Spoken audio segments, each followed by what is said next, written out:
A travesty. The decision by the Commission on Elections, COMELEC, to designate the Nacionalista Party, NP, as the minority party in tomorrow's midterm elections, with the administration party PDP-11 as the majority party, is a travesty.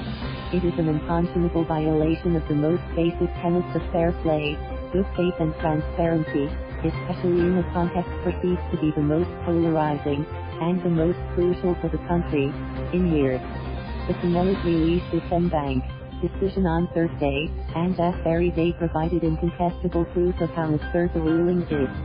That evening, when regional party Husqvarna Pasbago, HNP, held its final rally in Davao City, senatorial candidates Cynthia Diller, Amy Marcos and Pia Cayetano stood alongside HNP Chair Sara Duterte as they wrapped up the 3-month campaign period. What's wrong with this picture?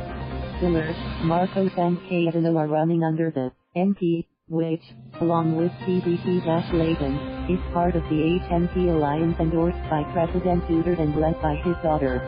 So let us sink in, the COMELEC has named Mr. Duterte to light at both the majority and minority. What aggravates this outrageous decision is its release 4 days before the elections, as if to ensure there will be little time left to file an appeal before the Supreme Court. In determining the majority and minority parties, the COMELEC said it based its decision on 2 factors, the number of party members in office and the number of candidates running in the elections. 2 commissioners out of 7, Luis Tito Dia and Raul Emilio Swanson, dissented from their colleagues' consensus. Dia cited Section 274 of the Omnibus Election Code, which states, the dominant opposition party shall be that political party, group or organization or coalition of major national or regional political parties opposed to the majority party which has the capability to wage a bona fide nationwide campaign. The dominant minority party should logically come from the minority, Villa pointed out, adding, with the current polarized political climate, it is not hard to define which group belongs to the majority or minority. The other 5 commissioners apparently didn't have their wits about them to make that elementary judgment, and so, less than a week before the elections, the country is saddled with a situation that essentially makes a mockery of the democratic system. Because they are the designated majority and minority parties, PDP-11 and NP are now entitled to the following, the 5th and 6th copies of election returns, respectively, from the vote counting machines, electronically transmitted precinct results, the 7th and 8th copies of the certificates of canvass, respectively, and official watchers in every polling place and canvassing center.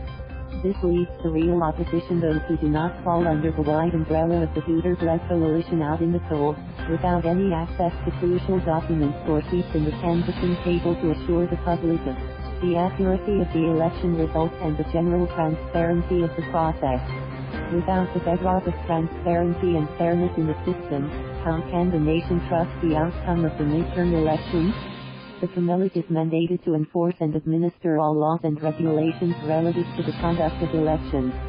But if it sabotages its mandate with dubious, baffling moves that give the electorate reason to doubt its integrity and trustworthiness, who can the public turn to for assurance that their votes will be counted correctly, and their will respected, in the most honest, self-evident way possible? Last week, the COMELEC also turned down the request by the National Citizens Movement for free elections to access key election data, prompting the watchdog to withdraw from the polls only the 2nd time in over 30 years that the long-standing citizens' arm will not be there to provide independent public oversight on the conduct of the polls. And now, 2 administration parties are set to monopolize election returns and official places in the canvassing centers.